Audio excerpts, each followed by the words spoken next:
Good afternoon, folks. This is John Rust on the Radio, the John Rust Show on Freedom 95.9 FM, and 950 AM on your radio dial, broadcasting all across central Indiana, the beautiful fruited plain of our beautiful state of Indiana.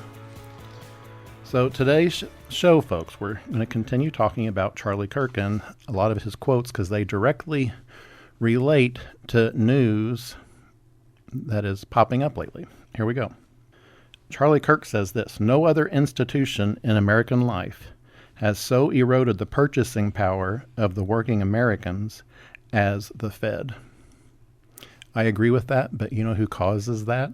It's career politicians. So I would change this quote to be, "No other institution in American life has so eroded the purchasing power of Americans as career politicians in Washington, D.C." I think you hit the nail on the head there, John. I mean, these politicians, they just go to Washington, they line their pockets, and they leave nothing for us. Well, they vote for massive debt every time. Jim Banks, Todd Young, every member of the Indiana Republican GOP delegation voted yes to raise the debt ceiling with almost just minuscule government cuts that were just, a Band-Aid, not even a Band-Aid in terms of what we need to cut. But this all relates to data centers. Daniel Horowitz said this, and this is from Jimmy Petronas. "Just heard that the Utah governor calls big tech a cancer.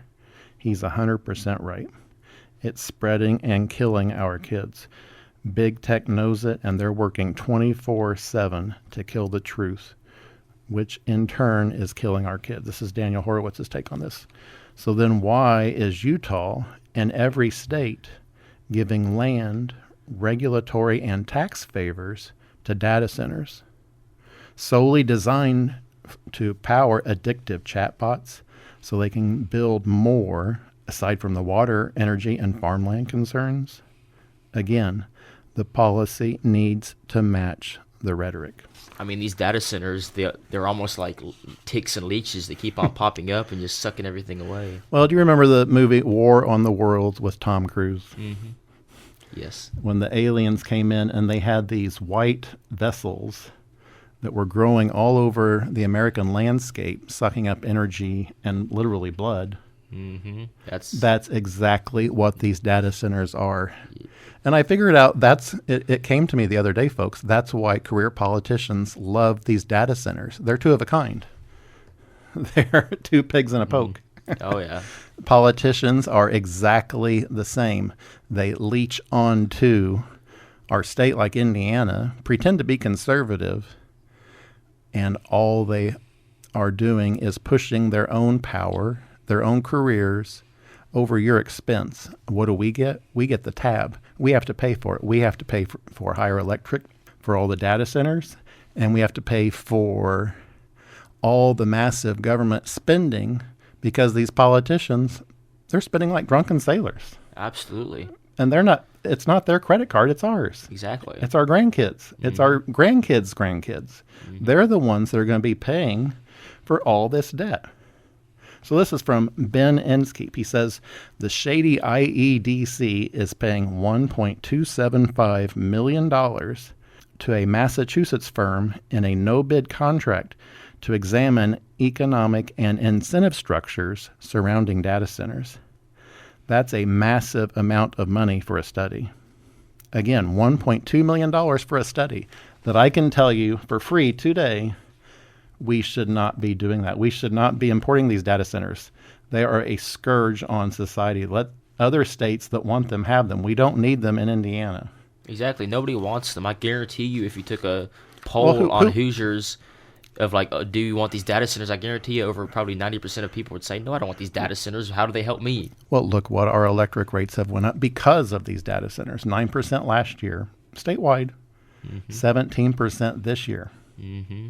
I mean, and that's over the 9% increase last year. We are having an exponential increase in electric rates because these data centers are sucking not just our groundwater out, they are sucking all of our electricity out, forcing you and me and everyone in our state to pay higher electricity costs. And this blew up this past week.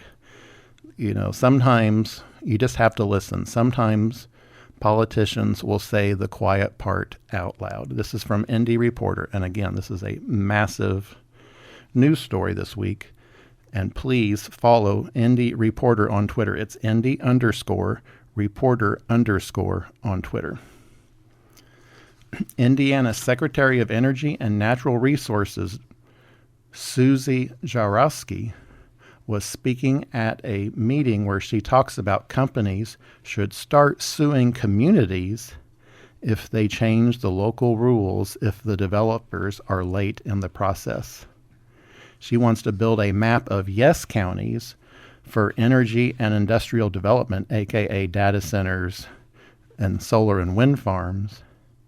And this is the Indy Reporter closes this tweet with this by saying the best part is the gaslighting at the end.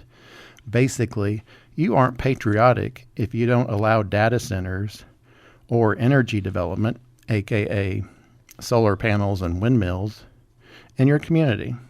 This is the great example of the dangers of big government. Like when people think of big government, most people would just think of the federal government, where state government can be a problem with this too. And as John mentioned, this is a perfect example. Well, I was never involved in politics up until 2024 when I ran for the U.S. Senate, and the Indiana State GOP establishment firmly said, no, you're not allowed to run. 81% of Hoosiers, in fact, are banned from running for political office. It's ridiculous.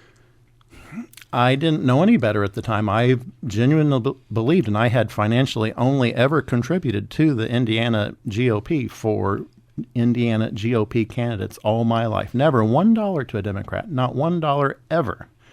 But the Indiana GOP says, no, you can't run as a Republican. Why? Because, folks, I'm not on the take. I'm not getting money from these green energy companies. And when they say the quiet part out loud, this is the Braun administration saying these big companies should sue your communities if they stop data centers or wind or solar energy. That says everything about what we as Hoosiers are up against. So I tried to run for office and they said no. And as I again say, folks, it is the absolute truth. 81% of Hoosiers are banned from running for political office. It is why Indiana has the fourth highest gasoline tax in the country, why the Indiana GOP establishment is wanting to toll now every single mile of Indiana interstates, and why they are pushing these data centers on Indiana. You have to remember, in 1626, Native Americans sold Manhattan for $28 in shiny beads. The correlation today, folks, is what these data centers, these large corporations like Meta and Google, their shiny beads, that they're giving are champagne toasts, with Mark Zuckerberg and Jim Banks. He's supposed to be this conservative fighter, and give me a break. He's, toasting champagne with Mark Zuckerberg, who so forcefully deleted posts of conservatives on Facebook. They deleted posts on my own account. Mm-hmm. They've deleted my posts. I had to start a new account. It's ridiculous. Because I was being very outspoken about the evils of what the Indiana GOP and what was happening nationwide on the COVID shutdowns, where they were allowing liquor stores to remain open. Governor Holcomb said it's okay for a liquor store to be open, but churches, they had to close. Schools had to close. Universities had to close. So guess what, folks? This all ties back together. Remember Eric Holcomb? Guess what he did immediately after leaving the governorship? He is now on the board of directors of a green energy company that builds these giant solar panel farms. That says it all. You're selling out for shiny beads, and you, the Hoosier consumer at home, if you're sitting here around your kitchen table listening, your electric rates are going up to pay for this very expensive solar and wind energy. To me, that's unconscionable. That's why we have to elect real conservatives, and there are none in the state of Indiana. Yes, I know they pretend to be socially conservative, But fiscally conservative, forget about it. It is there. That is just not the fact at all. What's happened in Indiana, in my opinion, is the Democratic Party has invaded the Republican Party and taken over. Absolutely. And so we have all these fiscally extremely liberal, extremely big government career politicians running our state. And that's why Indiana has the fourth highest gas tax. And that's why they want to toll everything. That's why they see all these wheel taxes and property taxes are going through the roof. We have a tax and spend political establishment in control. I think it's great how you mentioned the Democrat takeover of the Republicans, because, correct me if I'm wrong on this, but Harlan the Charlatan, back when he was in the state house, I believe, he was a big Obama guy. Yes, the very first thing Carleton, the charlatan yodeler, wrote into law, folks, his first bill that he ever authored was a bill praising Barack Obama. Exactly. It's like, what are we doing here? And of course, he's probably and that's who they want to run against Todd Young. Exactly. It's It's crazy. It's Tweedledum and Tweedledee. It's one establishment for another establishment, and that's the Jim Bank crowd. Mm-hmm. They are all big tax and spenders. Exactly. Look how much Jim Banks has voted for repeatedly, trillions and trillions and trillions of dollars of new spending. But that's where we're at. The Indiana Republican establishment does not want outsiders running. They don't want people running who are, for instance, like me, experienced farmers, conservative farmers who know the real world. My family, we feed 20 million people every day. I know what it takes when, to make the rubber meet the road to get things done. They're scared to death of me because I know, folks, what it means to cut spending. And these establishment people in the state of Indiana, they love their cushy jobs. Guess what the Indiana Secretary of Energy and Natural Resources, what her salary was? Just guess. 100,000. $276,000. Oh, that's just ridiculous. I mean, for people like that who work as little as that to get paid that much. Remember what I said on the War of the Worlds? It is these leeches taking over. And so she gets this cushy government job where she talks about how these large, giant corporations should be suing communities for trying to save their communities from these data centers and from these wind farms and solar farms. What's conservative about this? We're supposed to be conservative Republicans, and yet we're doing stuff like this. It makes no sense. Well, that's a perfect introduction to our next segment, folks. When we come back, we're going to talk about career politicians and the mortal sin of lying. This is John Rust on the Radio on Freedom 95. We will be right back.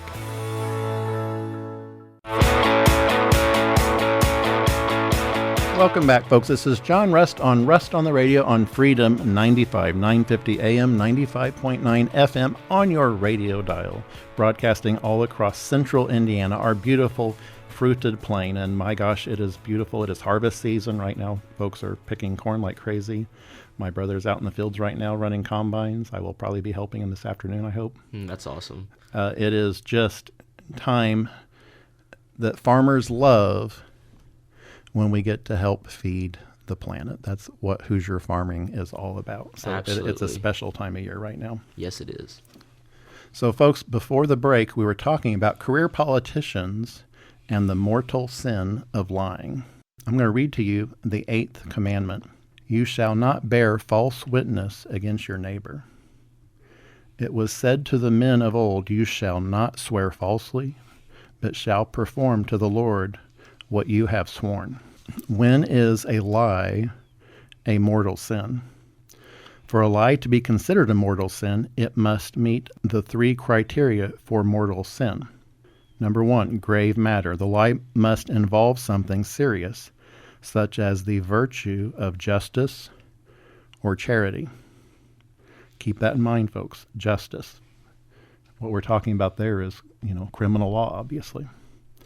It also must involve full knowledge. The person must know the lie is wrong. Again, folks, look at what career politicians, they are lying through their teeth when they come to Indiana Lincoln Day dinners and espouse how conservative they are and vote the exact opposite in Washington, D.C. Deliberate consent. The person must freely choose to lie, not be forced or coerced.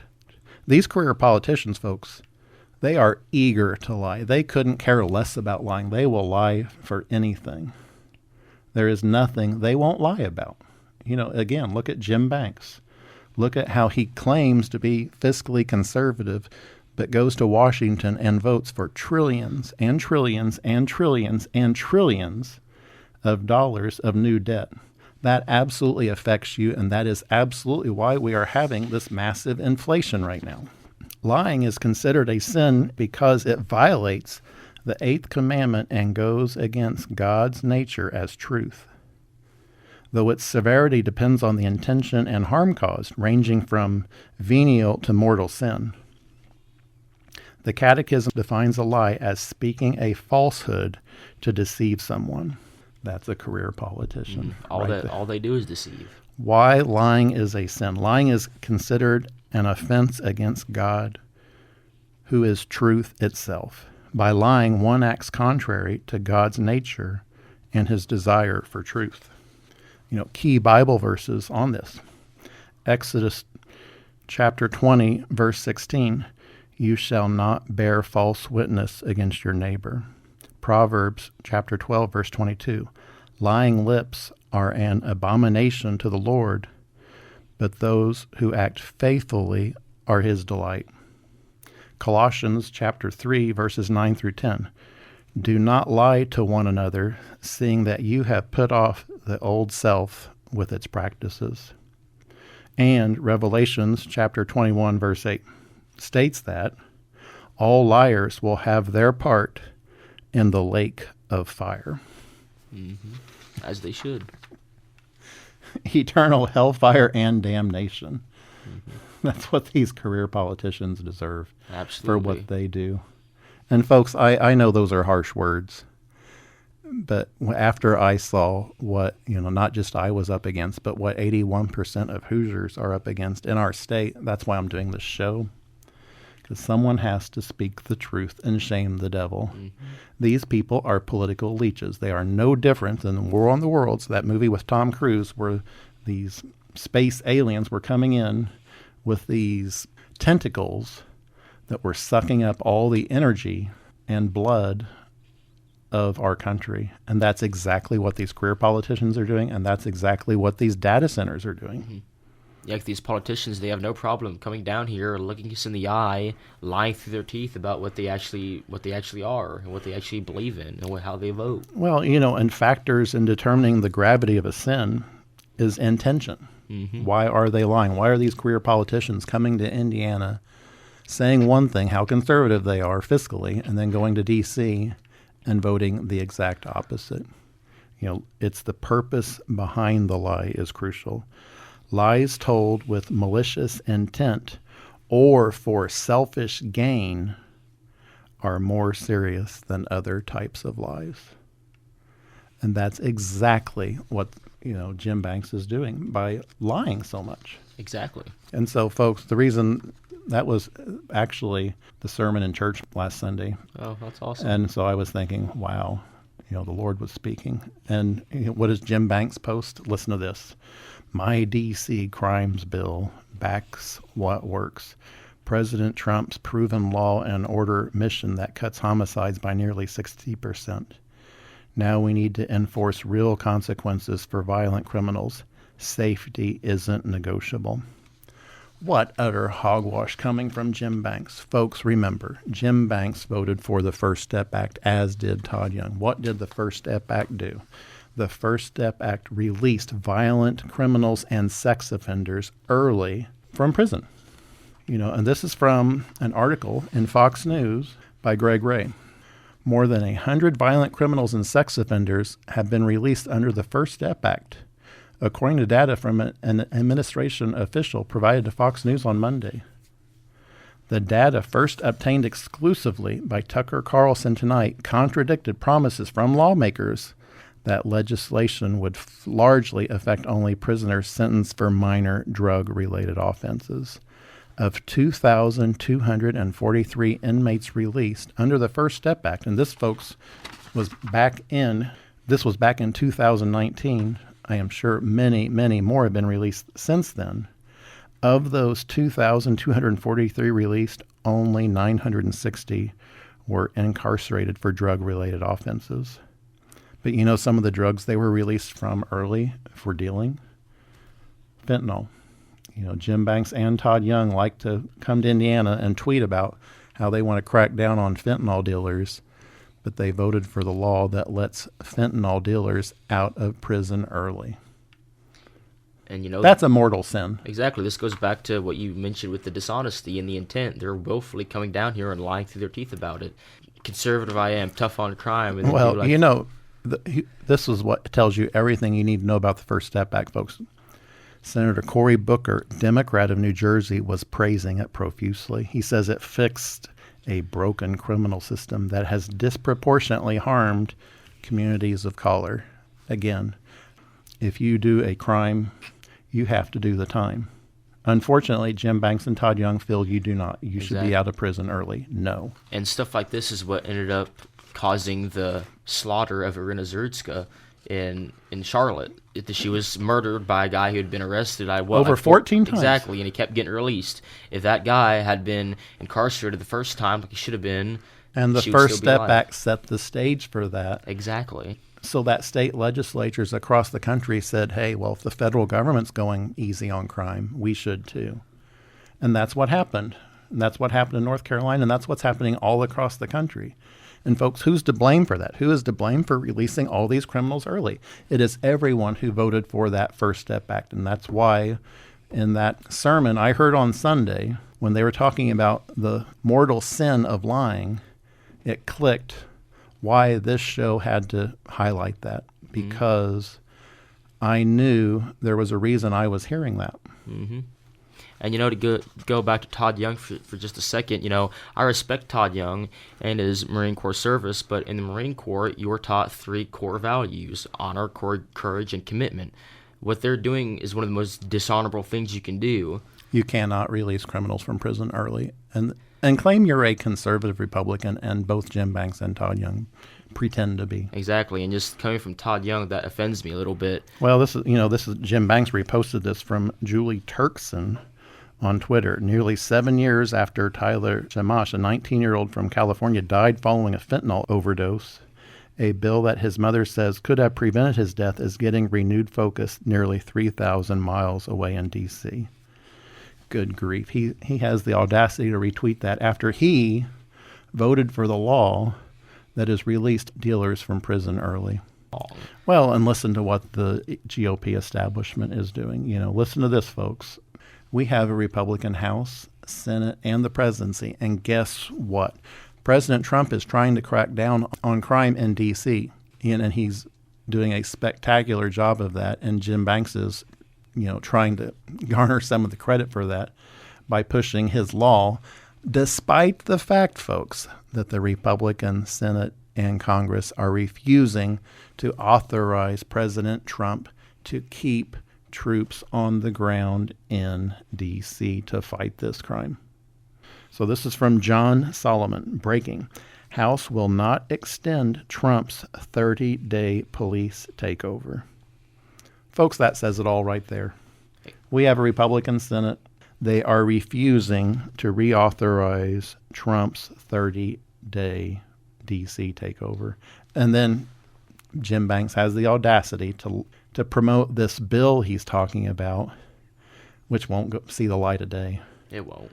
So, folks, when we come back, we're going to keep talking about this, and we're going to talk about what Senator Jim Banks and Todd Young were up to just a few hours after Charlie Kirk was assassinated.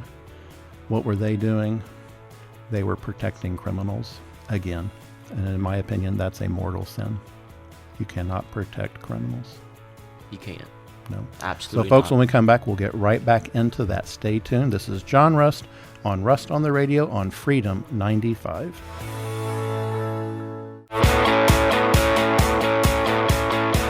Welcome back, folks. This is John Rust on the Radio on Freedom 95, 950 AM and 95.9 FM. So in this studio today, I'm here with Justin again. Welcome, Justin. Thank you, John. Always a pleasure to be on the show. And what we're talking about is the mortal sin of lying and how these creepy career politicians leap on anything bad that's happened, and then they climb on that body and thump their chest and say how conservative they are. Mm-hmm. And it's an absolute falsehood. It's bearing false witness. So guess what? Folks, last week, after Charlie Kirk was assassinated, just 3 hours later, guess who blocked the Epstein files from being released in the United States Senate? Guess who voted to block them? Todd Young and Jim Banks. I mean, it's absolutely a tragedy. If I'm correct, I think it was Josh Hawley and Rand Paul were the only senators who actually... Correct. That only those two senators had the guts to stand up for what's right. Instead, Jim Banks and Todd Young voted to protect pedophiles and those on the Epstein list from being released. You know, folks, I will always say this. Sunshine is the best disinfectant. If you have to hide something, it's bad. You should not be hiding it. Let the sun shine in. You know, it really gets me how, like, back when the Democrats were in power, the Republicans were always so gung-ho to release the Epstein files, and then now that we have the ability to do that, it seems like they don't want to do it. And the bad thing, the worst part about it is the Democrats have done the same thing. When they were in power, they didn't want to do nothing with it. But now that they're not, now they act like they do. Well, what it boils down to is neither one of these people actually care about releasing the Epstein files. They just want to use it as a political tool. And right, we are 9 months into this United States Senate session. What has Jim Banks and Todd Young done other than vote for trillions of dollars of new debt? I mean, that's about it, to be honest. No. Right. They haven't done anything. They went on vacation. Exactly. So, folks, what are they trying to hide? This is from Liberty Jedi on Twitter. What does Jim Young and Jim Banks have to hide? Who's getting paid? Jeffrey Epstein's secret bank account is still moving millions, and no one knows why. You know, folks, always, always, always follow the money. You know, it is what has been so upsetting about how useless this Republican majority has been in the House and Senate. What have they done? They have only funded continuing resolutions that have Biden budget priorities. And they're doing that again. They're getting ready. They're talking about doing another CR, folks, with not Trump funding priorities, but with Biden funding priorities already baked in. I mean, this has to be about the most useless Senate and House majority in the history of our country. I mean, it's not even funny. Well, and, you know, what are they doing? This is from Bob Good. I look forward to learning what the Republican Congress will cut rather than to borrow to fund the announced $2 billion request to beautify Washington, D.C. It's like, why are we worried about that? Why are we worried? Jim Banks is pushing a bill to make federal office buildings beautiful in the classic style. I say hogwash. Look at how empty those buildings are, and Jim Banks wants to go out and build new buildings in the classical federal style. You know, Washington, D.C. should not be the new Rome. We should have fiscal conservatives running our country. As a result of these fiscal liberals like Jim Banks and Todd Young, who would just vote for massive debt, guess what, folks? It all relates exactly into Social Security. You know, the Social Security Trust Fund is expected to run out of cash in 8 years now. Just 8 years. And what is Jim Banks and Todd Young doing? They are continuing to spend on frivolous projects like there's no tomorrow. Like they're in Rome, while Rome's burning. Exactly. They're just kicking the can down the road. They don't want to deal with it, so they just, like, oh, la-di-da, let's just spend more money. It'll be okay. It doesn't matter. Well, Jim Banks has a plan. Jim Banks was, when he was chairman of a Republican organization in Congress, touted a plan. You know, they have a plan to solve it, folks, for Social Security, and that's to raise the retirement age so much that no one will be able to collect it. I say no. If you've worked all your life and you've paid in all your life, you have earned those benefits, and people like Jim Banks should not be able to say, no, you can't have them after you paid for them. Exactly. I do not believe in making people work until they die. I believe in people being paid a very fair wage, and unfortunately, that's not happening right now. And why is that not happening right now? It is because of the massive inflation. Your wages are not keeping up, folks. This is breaking news. The U.S. dollar has now lost more than 10% of its value just this year. 10%. That's unfathomable. That's insane. And folks, I'm sitting here behind this microphone and I'm reading that and I'm like, how can you relay the gravity of that? How our economy is being crashed by people like Jim Banks and Todd Young, who vote for trillions and trillions and trillions and trillions of dollars of new debt.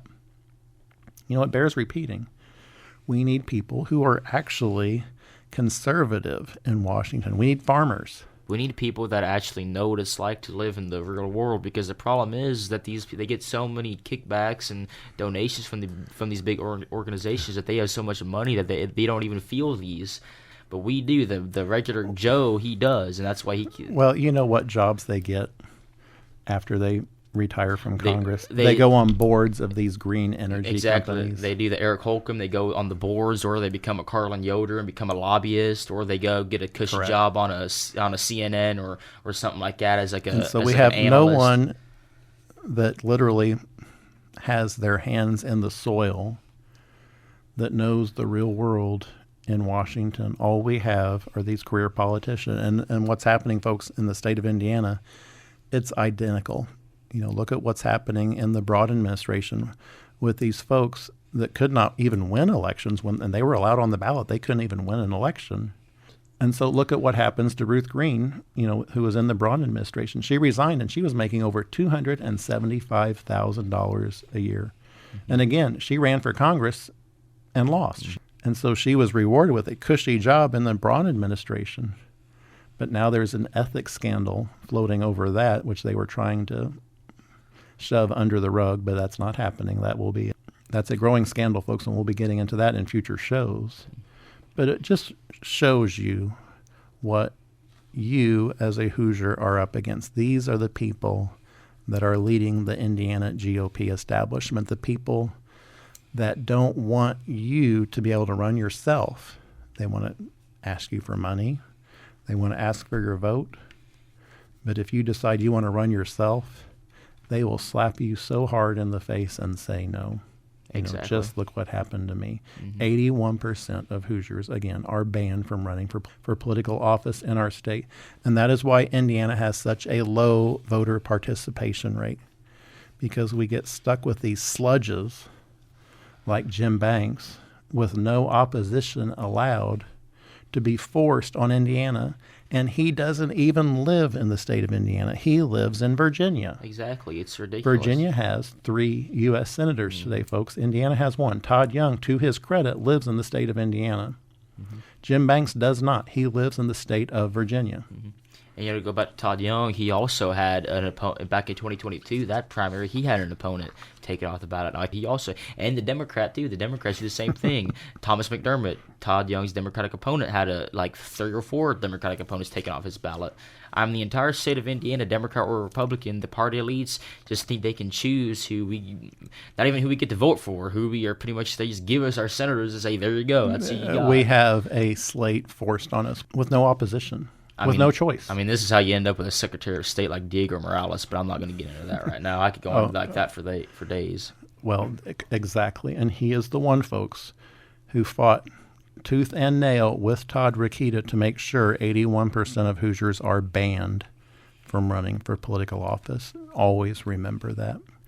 You cannot understand more how these people are in it against you. They are only in it for the establishment. This is from Thomas Massey. Speaker Johnson wants to pass a continuing resolution until the holidays. This CR would be a copy of the uniparty spending bill under autopen Biden. Again, this is Biden priority spending, not Trump. Our Republican Congress is doing that, folks. Congressmen and women from the state of Indiana. Where are they? Why are they not standing up and saying hogwash? No more CRs. We are 8 months into this, and they are still voting like they're Democrats in the Biden administration. Exactly. I think we need to start putting air quotes around Republican when we talk about these. Well, people. Thomas Massey, he says, I didn't vote for these spending priorities when Biden was president, and I won't vote for them now. You always have to remember, Jim Banks and Todd Young voted for them. Exactly. And this is another thing that's so sad is like Thomas Massey is one of the only people out there actually standing up for this stuff, and he's getting almost ostracized by these people. Yes, they're primarying him. Exactly. They're working hard to find a candidate to go against him because, folks, he is a true economic conservative. Exactly. He actually cares about the people in this country, and guess what? They can't stand that. The U.S. national debt, folks, has already increased by $1.3 trillion since the debt ceiling was raised less than 3 months ago. Folks, $1.3 trillion in just 3 months. The government is spending like reckless sailors. I mean, absolutely. But the sailors on their break, they're spending their own money. These career politicians, they're spending your money. And what is the cost of that, folks? Listen to this. Inflation is now at 5% annualized. It's not tariffs. It's the federal deficit growing 20%, over $400 billion, while household debt is growing $800 billion a year. Folks, with 5% inflation, that is massive, and that is directly a result of these trillions and trillions and trillions of dollars of new spending. So, folks, when we come back, we're going to get more into Indiana politics and just guess what the Johnson County jail population is, percentage-wise, related to crime for all of Indianapolis. Just guess. Folks, this is John Rust on Rust on the Radio. We will be right back.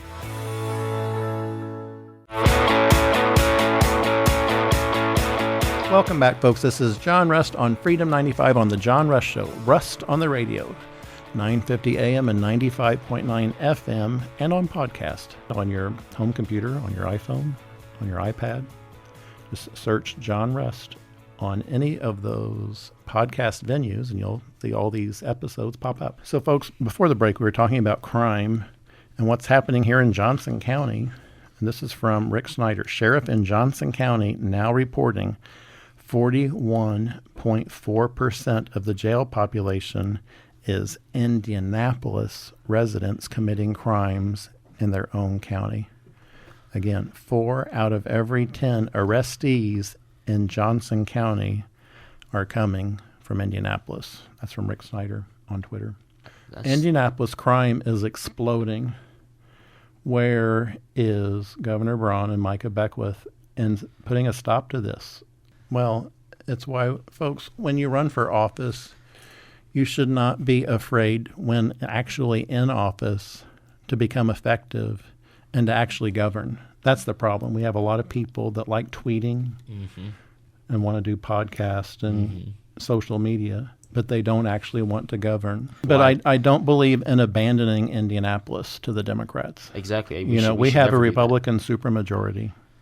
We should absolutely be taking over the city to make it safe for all Hoosiers. I want to be able to walk downtown. I want to be able to walk down around Monument Circle. Exactly, because Indianapolis is a beautiful city, I think. It's a gorgeous city. It is. And we should be proud of it. It shouldn't become a cesspool that it's becoming now quickly with the homeless population increasing so much. And why is that happening? Because our elected officials, our Republican supermajority, are turning a blind eye to it. They're saying, well, that's the mayor's problem.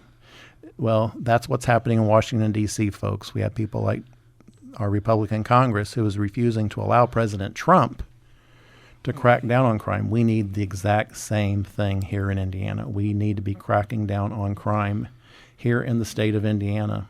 Pure and simple. Exactly. And they're not wrong. It should be Mayor Hogsett who takes care of it, but at the end of the day, he's not, so we're going to have to step in. But just like in Washington, D.C., if they're incompetent and cannot run their own city, exactly, the state has to take over. Exactly. And I think that's where we're at. 100%. Because agree. we are spending so much money of Indiana taxpayers. It's not just Indianapolis taxpayers. It is Hoosier taxpayers.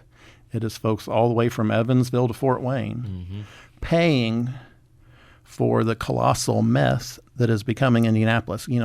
Indianapolis has spent the last decade trying to figure out how to persecute people that actually work for a living, by removing car lanes from roads, making it so that it's all bicycle friendly, putting in all these very expensive trails and pathways, which are nice if we had the money. But folks, we don't have the money. You're paying for that.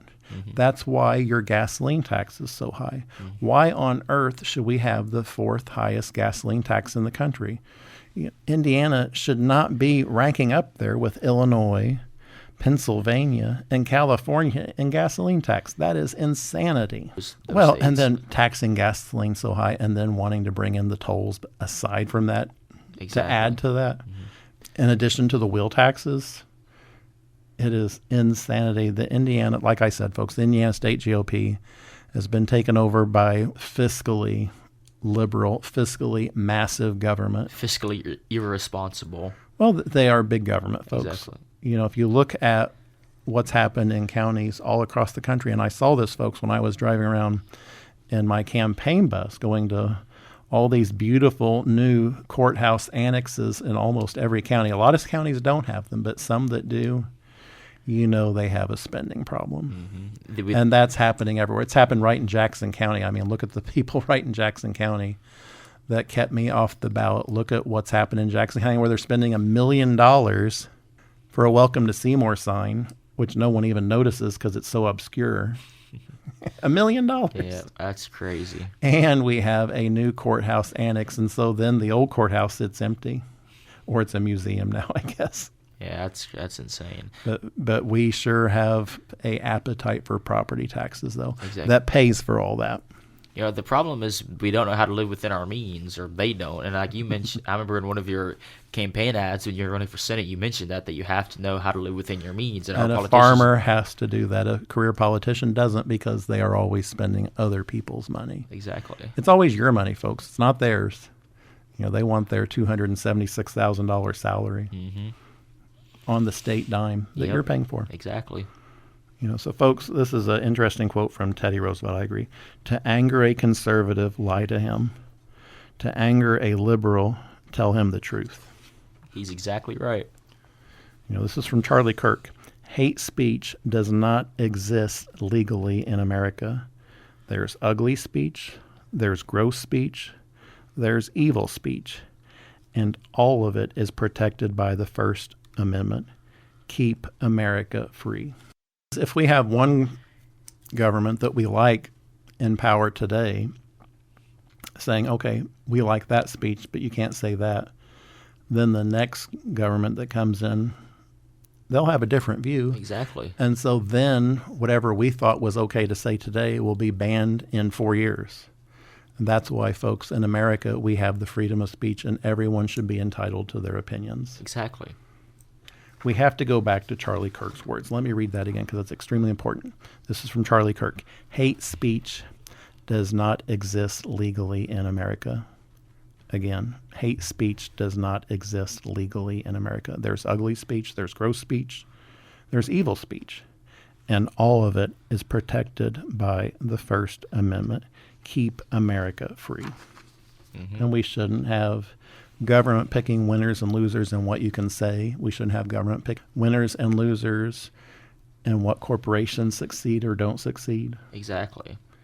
Your life is your own. We are endowed by our Creator with life, liberty, and the pursuit of happiness. So this is from Charlie Kirk again. Do with whatever you want with your life as long as it doesn't harm someone else.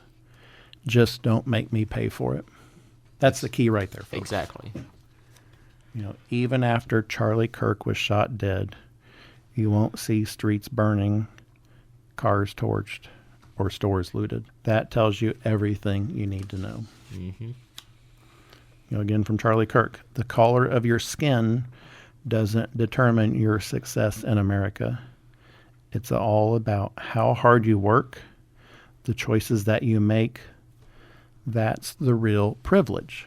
It is, absolutely. And it is such a privilege and an honor to live in the United States of America. Well, I always deeply admired Charlie Kirk, and one of the things I admired about him was his openness to having all conservatives in the Republican Party. We have a lot of Republicans who don't want true conservatives in the Republican Party. But Charlie Kirk was welcoming to everyone who was an actual conservative. Exactly. And so this is a touchy topic, but I'm going to get into it. He says, if you're 18 and think you're the opposite sex, you have a mental illness. If you're 8 and think you're the opposite sex, your mother has a mental illness. But, when after he was assassinated, Stephen King came out and said, Charlie Kirk advocated stoning gays to death. Just saying. And it's like, that was an outright lie. He quickly deleted that afterwards because that was an absolute falsehood. Charlie Kirk never said such a thing. You have to remember, this is again from Charlie Kirk. This is your daily reminder that President Trump and Ambassador Rick Grenell have launched a worldwide effort to decriminalize homosexuality in 70-plus countries where it's still illegal. Why doesn't he get any praise from the mainstream media for this courageous action? And this is Charlie Kirk. I believe marriage is one man and one woman. Gay people should be welcome in the conservative movement. As Christians, we are called to love everyone. I will always stand against people who wish to establish their own personal values as a reason to kick others out of our movement. That's from Charlie Kirk. I think he hit the nail right on the head with that statement. I love everything about that. Just before Charlie was shot, guess what, folks? In Utah, he had just answered a question about how many transgender Americans have been mass shooters over the last 10 years. His reply was too many. A moment later, he was shot through the neck. This is from John James on Twitter, quoting Charlie Kirk. Do you believe there should be a law against men going up to windows to watch women undress? A woke student says, yes, of course I do. Charlie Kirk, then why is it okay for a man to legally walk into a women's locker room? That's what Charlie Kirk was doing. He was giving a decent answer. Mm-hmm. And Charlie, I don't think he cared what anyone does in their own bedroom, in their own home, behind closed doors. But when you put this crap out in front of the general population and force people to say it's all right, you can't do that. Exactly. This is from J.K. Rowling. If you believe free speech is for you, but not your political opponents, you're illiberal. If no contrary evidence could change your beliefs, you're a fundamentalist. If you believe the state should punish those with contrary views, you're a totalitarian. If you believe political opponents should be punished with violence or death, you're a terrorist. Folks, we have to have free speech. 100%. Thomas Jefferson said, if serving in elected office ever becomes a career, corruption will surely follow. He must have had a crystal ball or something because he predicted the future exactly on point with that quote. And this is one of my favorite Ronald Reagan quotes. A man can't do a job in 8 years. What makes us think he can do it in 12? That's from Ronald Reagan. Folks, we're out of time. Thank you so much for listening. I'm going to close with my father's favorite Bible verse, Psalm 118, verse 24. This is the day the Lord has made. Let us rejoice and be glad in it. Folks, I will see you all again next week on the radio.